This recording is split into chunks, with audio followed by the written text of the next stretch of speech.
Broadway's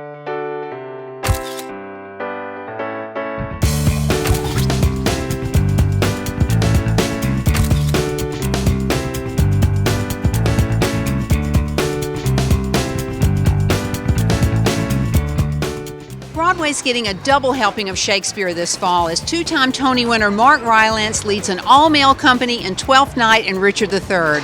We're at the Belasco Theatre to have twice the fun on opening night. So you have a special reason for wanting to be here tonight, right? Yes, I'm a supportive family member tonight. Yeah, I'm going to see my father-in-law, Mark Rylance, and I didn't bring any tomatoes or anything to throw, so I'm just going to sit there and be a nice audience member. It's going to be fun. I saw Mark Rylance do Cymbeline in London maybe 7 years, longer than that, like 10 years ago, maybe, and it was one of the greatest things I've ever seen. So I've just tried to see anything that he does. What makes Mark Rylance such a special act?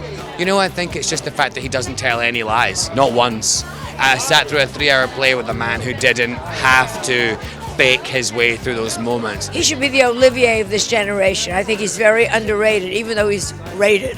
Babette was like a masterclass in comedy acting, a Jerusalem dramatic and comedy, and this comedy in Richard III. I mean, he is an acting lesson. There's something sort of, I don't know, mythic in him that just goes down to the soul of the earth or something, and yet he's lots of fun.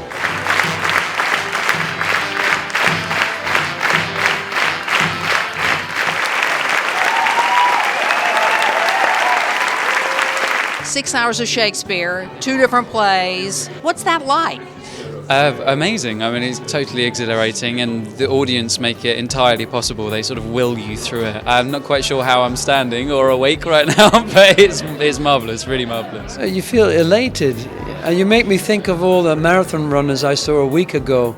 So you get used to anything, don't you? And I think Mark and I just get a little look now and then between each other and giggle, and it's like we can't quite believe 11 years on from our first time doing this that we are now on Broadway with it. We're pinching ourselves, and the rest of the time Mark is just glaring at my cleavage, you know, in jealousy. What's it like sharing the stage with Mark? It's not something I thought I would ever get to do. I mean, he's a genius, and I don't use the word lightly. I don't think you can apply the word genius to acting that often, but I think he is a bit of a genius. I do honestly believe that Mark Rylance is the finest English-speaking stage actor alive. Certainly the finest I've ever seen. It's one of those things I would, on my deathbed, think I shared the stage with Mark Rylance. Getting ready with the audience up on the stage and the candlelight, what's all that like? I really like that because for me it helps settle your nerves, because the audience aren't this big scary animal that you encounter the first time you come out to do your first scene.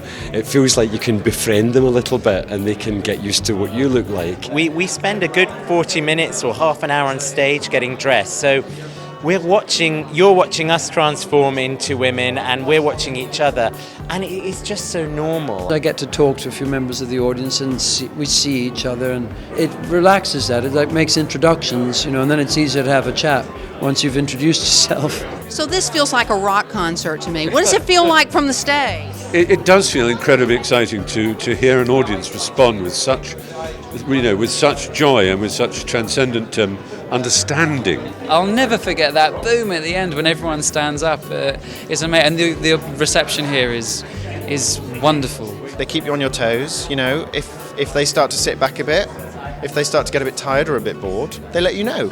But I have to say, they've also let us know what a good time they're having, which is brilliant. It feels like an event.